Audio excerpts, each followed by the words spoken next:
ஒரு நாள் 2 நெருங்கிய நண்பர்கள் ராமுவும் சோமுவும் காட்டில் நடந்து சென்று கொண்டிருந்தனர். அவர்கள் வழியில் பேசிக்கொண்டு மகிழ்ச்சியாக பயணித்துக் கொண்டிருந்தனர். பின்னர் திடீரென்று ஒரு பெரிய கரடி அவர்களை நோக்கி வந்தது.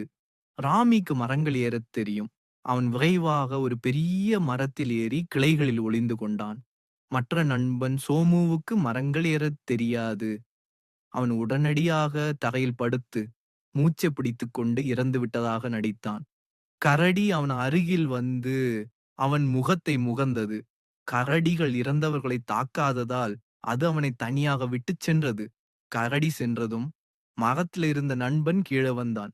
அவன் சிரித்துக்கொண்டே, "கரடி உன் காதில் என்ன சொன்னது?" என்று கேட்டான். மற்ற நண்பன் அமைதியாகச் சொன்னான், "ஒரு நல்ல நண்பன் உன்னை ஒருபோதும் ஆபத்தில் விடமாட்டான்" என்று கரடி சொன்னது. பின்னர் ராமு தன் நடத்தையைப் பற்றி வருத்தப்பட்டான்.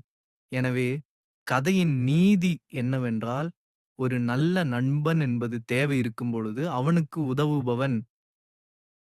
Please subscribe and press bell button.